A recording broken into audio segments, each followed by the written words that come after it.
Welcome to Conversations Live. For more than a decade, we've brought you the best in books, entertainment, and current events. When the movers and shakers of the world have something to say to you, they say it to us first. Now, here's your host, Cyrus Webb. And welcome back, everyone, to Conversations Live. I'm your host, Cyrus Webb. Glad you all could join us once again, whether you're tuning in on the radio dial here in Mississippi at WYED 94.1 FM. We welcome you all back to our program. Also, those tuning in through our online affiliates around the world, including our iHeartRadio family. We're glad to have all of you with us as well. Our next guest is actually making his very first appearance on Conversations Live, which is appropriate as we're celebrating a very big milestone today. Today, we're interviewing our 8,000th guest of my 15 years of hosting this program, and I'm really excited to welcome best-selling author and also award-winning filmmaker J.M. to our program today to be able to talk to us not only about his journey, but also what it's been like for him to literally be an example for people around the world as to what they can achieve with hard work, dedication, and faith, and also some of the great projects that he's been able to work on, including being able to be an example for young people as well. J.M., hello to you and welcome to the program, man. Hey, thank you for having me. Hey, man, the pleasure's definitely all mine. You know, as I said, it's appropriate that here we are as we're celebrating a milestone. You're our very first time having you on the program here. And I should say, too, for audience that don't realize it, who don't follow me online, is that JM and I actually met each other for the first time this year, and that we've known of each other for several years. JM, you know, for over a decade, you've been able to do what you love as a writer and storyteller, to be able to thrill readers around the world. And now, as I said, you're an award-winning filmmaker as well. What has it been like for you to be able to do what you love when it comes to writing and to be able to see the response to it? Oh, it's been great, man. It's been a blessing for me. Coming from what I come from, you know, it would be one thing if I grew up, you know, on the straight path and guided and directed, and this was all I wanted to do. This is what I worked towards. But I had never seen writing, let alone filmmaking or being a published author, in my future or even in the script. So to be able to come from a low housing income, poverty-stricken environment, dysfunctional family base, and things of that nature, and just a world of negativity, and be able to overcome it through literary and literacy, that right there can only be accredited to a higher power. Again, since 2006, man, it's just been one door after the next opening for me, one opportunity after the next. And then, you know, again, like you said, just the impact that my moves that I be making have on those that come from what I come from, have experienced what I experienced, have been exposed to what I've been exposed to. So, you know, just to be who I am today as J.M. Benjamin, you know, is an honor, man, you know, to be able to inspire or whatever I do for those. But for me personally, it's been a very humbling experience, and you know, it's been a trial and error time. But I love it. I take the bitter with the sweet, and I love what my life has developed and blossomed into. Right. And as I said, JM, you know, you and I met for the first time this year. We've been corresponding, of course, for years, talking about getting together. I had an opportunity to host you as you were visiting several cities, several schools, being able to share part of your story while you're in the state of Mississippi. You know, that is one of the things that you've been able to do outside of actually just writing your books and meeting your readers and, of course, doing the filmmaking, is actually giving back to the community, going into schools, being able to be a part of groups like that. Why has that been so important for you to give back to the community? Well, one, it's been so important. Well, let me say this. I've been in tons of schools and juvenile facilities and halfway houses, women empowerment, and, you know, so on and so forth. Well, my recent visit to Mississippi is hands down at the top of the chain of my list of most memorable moments, impacting moments, just dealing with our young people. For me, it was very important and still is very important because I come from a world where I took so much from my community. I was a major contributor to the destruction of the community that I was growing up in communities alike worldwide. I used to push a product that was detrimental and, you know, a danger to not only our community, not only to adults, but young people as well. So I feel that it's an unpaid debt that I owe to society. You know, I remember being incarcerated and, you know, praying and saying, Just give me one more shot, give me one more chance, and I'm going to get out there and I'm going to do it right. I never thought that it would reach such magnitude and such level, but when it started, I believe that my prayers were being answered and I was being called to task and being put up for the challenge. And a lot of times, man, we got a lot of talkers out here. You know, everybody talks about what they've done, what they want to do, what they could do, what they would do. But I don't come from that world. I'm a mover and shaker, and I'm a doer. If I talk, then I'm telling you what I'm about to do right before I'm going to do it, if I'm going to tell you something. But for the most part, I believe that it's very important to have those that look like me, come from what I come from, sound the way that I sound, to go back into these communities and reach out to these young people and these ex-offenders. Because who better than to reach them and connect with them than those in which they can identify with. So, again, the importance for me, because we're losing. There's so many that look like me that's a negative force. We need more of me that are implementing and executing the moves, whether it be just personal or professional, to empower and inspire, motivate, and encourage our young people. And I felt that type of energy when I was in Mississippi. So shout out to Yazoo City, Brandon, Jackson, and everywhere else I visit, all of the schools that I visit out there. You guys have also made an impact on my life after visiting your cities and state. I appreciate that, J.M. I want to say, for those who are just tuning in on the radio side or online, you're listening to Conversations Live. We're excited to welcome best-selling author and award-winning filmmaker J.M. Benjamin to our program today. He's making his very first appearance on our program here at Conversations Live, which is appropriate as we're celebrating a new milestone, our 8,000th guest of my 15-year career here at hosting Conversations Live. We're talking to him not only about the journey to being able to do what he loves as a storyteller, but also what it's been like for him to see the impact he's been able to make. One of the projects you worked on, and it kind of goes hand in hand with what you've been able to do as far as using your influence to partner with others, J.M. One of the books that you wrote was From Incarceration to Incorporation with another friend of this program, Randy Kurtz. How important has that been for you to connect yourself with like-minded individuals who are trying to do the same thing, and not only to follow a dream, but also to make an impact?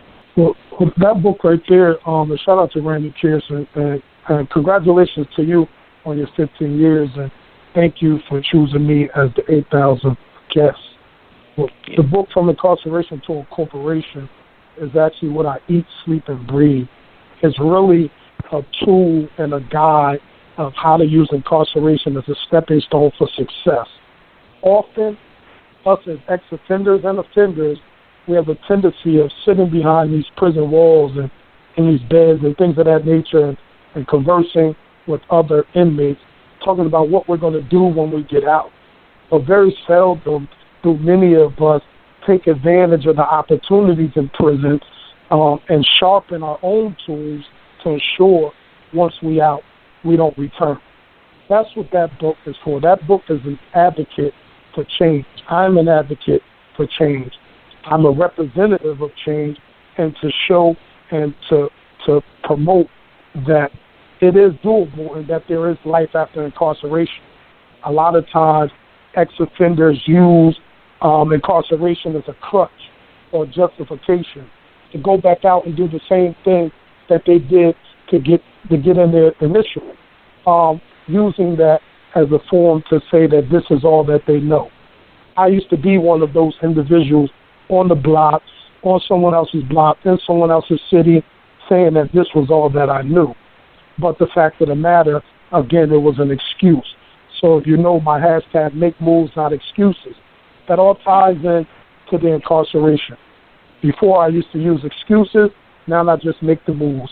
No complaints, no nothing. So it's very important that, again, our young people and ex-offenders, both male and female, see someone that comes from the same hard knock life as themselves or something even worse and overcome these adversities and challenges and struggles through, again, literary literacy.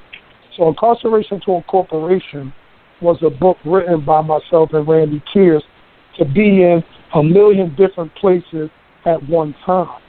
Unfortunately, That book is my least best-selling book, but it should be my best best-selling book, because without that story, there would be no other J.M. Benjamin stories to be told. Without that story first being told, how J.M. Benjamin came about, the writer, the filmmaker J.M. Benjamin. So, that book right there is a book, and it's not just about physical incarceration, mental, emotional, spiritual incarceration. Many people are walking past us day in, day out, night in, night out, incarcerated, don't know how to break free of that bondage, whatever that bondage is. And that book is just, an encouragement or motivational positive reinforcement as to go from incarceration to incorporation, and that incorporation aspect being implementing all of those ideas, all of those thoughts, all of those dreams that you have in your head and in your heart. Incorporate them after incarceration. Right. One of the things that you write in that book, and I think it's a great thing, you're writing it about Randy and you and what you two have been able to do, but I think it's a great message for all of us. And you say this in the book, Randy and I have proven and continue to prove that two people can come together in a negative setting and plan to come together outside prison walls to do something positive. Is that something that you hope too other people who might find themselves incarcerated in whatever form, JM, realize that, these friendships that they form are things that they can continue to build on as they try to make changes in their lives and in the lives of others? That's so crazy that out of all of the passages you could have picked out of that book, I actually was going to, I cut my words off, but I was going to speak about that very passage you spoke about, because that's very important. When you put a bunch of criminal-minded individuals together, you're talking about some powerful, dangerous masterminds. So, once upon a time, because that wasn't my first prison bit, I was, I was incarcerated as a juvenile when I was 15, charged as an adult. And I came home worse than when I went in, ultimately landed me over a dozen years incarceration. But when I was in, the entire time, all I did was try to connect with like-minded negative individuals so that we could join forces and get out and make an impact even more negatively. Now, the flip side of that coin, Randy Kearse and I proved that two like-minded individuals with criminal minds, dangerous and powerful minds, could come together for the greater good. And that's what I'm saying, equal opportunity. The same things, rain, sleet, or snow. When I was selling a different product, I was city to city, state to state, block to block. That's what that book represents, equal opportunity. The same time, dedication, and energy that you poured into something negative, you can pour into something positive. Since I've been home from 2006, I've aligned myself with the powerful masterminds of literary and film, people of color, some who come from my background, some who don't. Shout out to the brothers like Al-Sadiq Bey, Wahida Clark, Quan, Nikki Turner, those individuals there. Those individuals have sketchy passes like myself. Those individuals have overcome incarceration or some form of adversity like myself. Those individuals saw what I saw in them and me. And because of that, their collaboration of books and Walmart and Target and Barnes and Nobles and Kindle and mom and pop bookstores with myself aligned with these other authors. But that's what I did when I pushed a different product. I aligned myself with those who I could collab with, move product, sell product, exchange product, same game, different product, Cyrus. Exactly. And I think that's it. And I think that what you say is so important, JM, for another reason, because I think there are so many people out there who will tell individuals what they cannot do. But realizing what is really in your power and what you have the ability to do. And I think that's a great transition as we talk about the filmmaking. What led you in that direction, JM? You and I never talked about this story. So what is it that led you to say that I want to go from writing these stories to actually bringing them to life? Well, actually, even before I believed that I could be an author, I thought that I could make good stories, that I could at least write something visually and make people see it as I tell it. As a child, I was not as a child, but when I was in the street, I was one of those individuals that always traveled and went somewhere like festivals and things of that nature. And I would always come back to the community and tell the stories to those who didn't want to leave the block or the hood and just paint this picture, and they could actually see it. Like, and I would make them feel like, man, I should have gone. Fast-tracking the story. When I became an author, I had blinders on. That's all I wanted to do, eat, sleep, and breathe books. I opened up a bookstore in my city, and a brother who was a film producer, along with another brother who was a Sundance film director, Sundance Award-winning film director and producer, they got together and came to me and asked me, out of all of the projects that I've written, what would I like to see on the screen? And that turned on the light switch. And again, fast-tracking the story, the brother that was a Sundance Film Festival winner, he had wound up finding us budget for a feature film for my book, My Man's Enough, my novel, My Man's Enough. And Hurricane Sandy had hit, and it swept New Jersey, and we lost the funding. That pushed me to write a short. I didn't know how to write a short. I didn't know how to write a feature, just like I didn't know how to write a novel. But I had seen enough movies, and I had seen enough scripts and read enough scripts to say, like, this is how I think it goes. And once again, I call it my Frederick Douglass mentality. But once again, I sat down and I put on my Frederick Douglass hat, and I taught myself how I thought a script should look like. And I shot it to the brother Lamar Maxson, who is the producer of Nonstop Show Group and also the producer of my film, Moves We Make. I shot him the screenplay.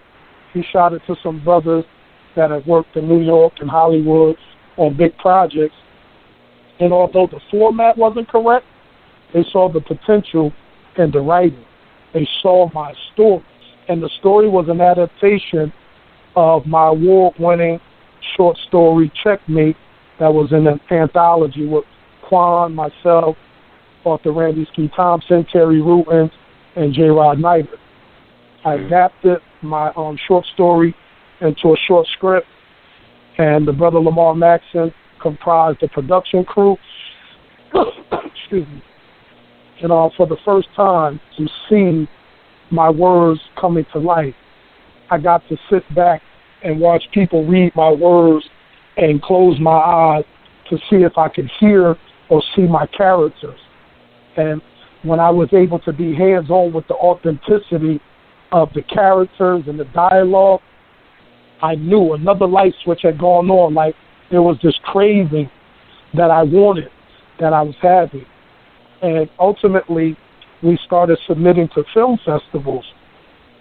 And an honor, we won the Paul Robeson Award for the North Black Independent Film Festival, which is the largest African-American independent film festival running to date.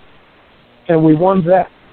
And from there, from California to New York to Pennsylvania to Martha's Vineyard, to just on and on.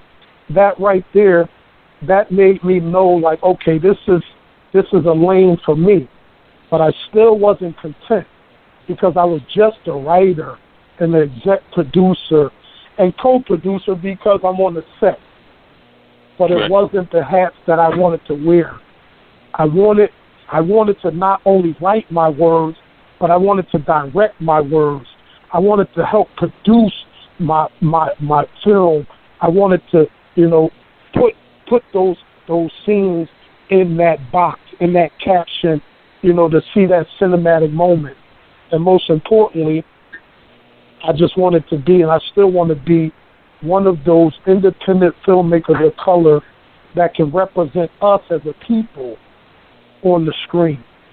So right now, not only do I eat, sleep, and breathe literary, but I'm eat, sleeping, and breathing film as well. And I think that, again, is the thing. The importance of following one's passion, to identify what that passion is, and then to be able to go after it. That's the example you've been able to set for other people, JM. And I think that's why, the work that you're doing is so important, because it allows people to know, again, regardless of where they're from, that they can be able to achieve anything that they're willing to put in the work for. Do you think that really is the key, that is what has separated you from so many others, that you have not been afraid of the work and you have not been afraid of the failure? Absolutely. I believe that, again, that make moves, not excuses. No matter what, I take the bitter with the sweet. By no means is my life peaches and cream. I'm not exempt from anything that I come from the streets on down. I could walk out the door and lose my life from a stray bullet or a frivolous or random act. Point being, I move fearless. I stay focused on the objective, and I get to it. That's who I was in the street. Our young people are like that. Just think they locked in. You can't fool them. They can spot a phony and a fake. They can smell one. They just want real, and they want someone to believe in them. Well, I believe in myself, and I'm in, and I know real. I know what I'm doing is real. I'm making real moves, not commercial, right, not for social media, real life moves. As right now, my son and I are going through thousands of dollars worth of film equipment that I just purchased so that he and I can not only do films, but his music career and my books and so on and so forth. My son is 22 years old. All it takes is for somebody to believe in him. Who better to believe in him than his father? We come from a world where so many fathers are not in our young men's lives. My son packed up everything, moved from the Florida, Atlanta area to Indiana with me because he believes in his father.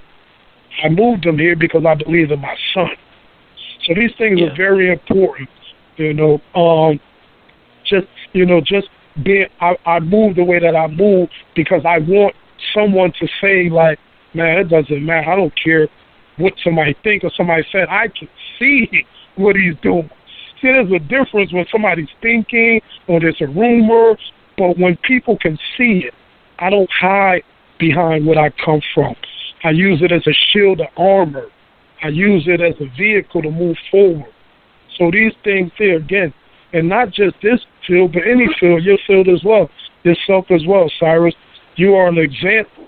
You exemplified, man, that, someone that comes from where you come from can prevail and excel despite the circumstances.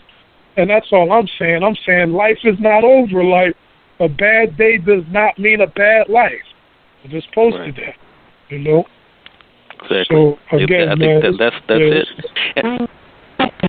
And I think that's the big reminder, man. And I think, too, another thing I want to say about you, JM, that I witnessed firsthand while we were on these crazy 2 days of doing things here in Mississippi. Let me say, I got to put this on the air. They call me the James Brown of the literary industry. And I'm telling you, Cyrus Webb worked me like 3 James Browns in Mississippi in 48 hours, and I loved it. It was a great time. But what I will say is the passion is real. It's not just something that you project. It is who you are. It's very obvious. Whether you were talking to one kid that I saw there, or talking to groups of kids, as we were able to do, the passion you have for this is so real. And I think it goes to what you were saying earlier, that they can tell the realness. There's that saying, real recognizes real, and I think that's the reason why you're able to have the connection you're able to have with readers. That's why you're able to have the connection you have now, with audiences, and why you will have the connection as you're able to go out and to share your message, in settings like you did here in Mississippi, is because of the realness is something that is so true from you. And I think that's the big thing. You want to see other people win. And I think for our audience out there, there's enough people out there telling individuals what they can't do. I think to have people like J.M. that are sharing with people what they can do, I think that is what is so important and what all of us can definitely learn from. J.M., man, glad that we were finally, after all these years, able to make this happen, and appropriately so, as we were reaching this milestone, our 8,000th guest of these 15 years on this program. Glad it could be you, man. Again, best-selling author, award-winning filmmaker. Let our audience know how they can stay connected with you, man. Definitely. And thank you for having me. All you guys, if you guys are on Snapchat, Twitter, Instagram, Facebook, any social media that I'm on is J.M. Benjamin. You can put it in however you want. If you guys like to follow my movie wave, it's A Time for Finesse Movie on Instagram and Facebook. Moves We Make Movie on Instagram and Facebook. This How We Do AC Movie on Instagram and Facebook. And stay tuned. Well, we'll talk about that later. But again, in closing, because I know you got to go, Cyrus, I just want to say that to all of the listeners, all the aspiring writers, entrepreneurs, move makers, don't ever let anyone deter you or derail you from your plight. Stay focused. Right.